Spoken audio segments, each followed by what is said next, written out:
GST এই unit পরীক্ষা শেষ হয়েছে, এখন শিক্ষার্থীরা সবাই যাচ্ছে। এখন ভাই, এনএসটি ক্যাম্পাসে এসে আপনার অনুভূতি কেমন?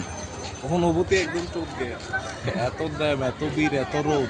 আপনি যে এক মা কবরে থাকা অবস্থা পাঞ্জাবিপুরে আসছেন একটা টোপ দেওয়ার জন্য। এক পা কবর মানে বুঝি না, এটা আপনি তো ফার্স্ট সিনিয়র, এই মোস্ট সিনিয়র ক্যাম্পাসে বর্তমানে। হচ্ছে আমার দায়িত্ব এখানে জুনিয়ররা যারা আছে তাদেরকে দিক নির্দেশনা দেওয়া। সিনিয়ররা আসছে আজকে, কোন দিকে দিক নির্দেশনা দেন ভাই? আমাদের স্মৃতিচারণ করার জন্য আর কি। এই ক্ষেত্রে আমরা ভলান্টিয়ারিং ওয়ার্ক করেছি। জুনিয়রদের প্রতি আপনার পরামর্শ কি থাকবে? জুনিয়রদের পরামর্শ হচ্ছে নিজের গোয়া নিজে মারতে না চাইলে এনএসটিতে আসেন না। আচ্ছা, সুন্দর একটা উপদেশ। গোয়া নিজে মারতে চান তাহলে এনএসটিতে আসতে পারেন।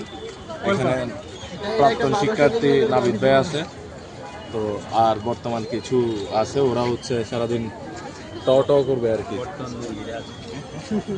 এখন আমি যাব আমাদের মোস্ট সিনিয়র, যিনি এখন ক্যাম্পাস আউট, নাবিদ হাসান ভাইয়ের কাছে। ভাই, আপনার এনএসটি ক্যাম্পাস নিয়ে কিছু বলেন। আপনার যে এত বছর শিক্ষা জীবন এখান থেকে অতিবাহিত হয়েছে। আমার ইচ্ছা ছিল একদিন ভর্তি পরীক্ষা দেখতে আসবো, এটা আমার আজীবনের ইচ্ছা, এটা পূরণ করার জন্য আজকে আসছি। আপনার ইচ্ছাটা পূরণ হয়েছে, আপনার অনুভূতিটা কেমন? ভাই, আপনি জুনিয়রদের প্রতি কি পরামর্শ থাকবে? জুনিয়রদের প্রতি পরামর্শ হচ্ছে ওরাও প্রতিবার এরকম এসে ভর্তি পরীক্ষা দেখতে আসবে। আরে ভাই, এখানে মানুষজন নাই, এখানে আছে। আচ্ছা, ঠিক আছে। জুবাইর, আপনি কিছু বলতে চান? না, আমি কিছু বলতে চাই না।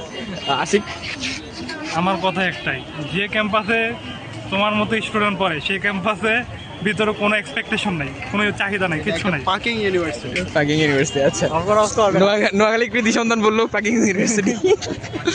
ওকে guys, signing out. This is Saiber Rahman Sujan, and subscribe my channel.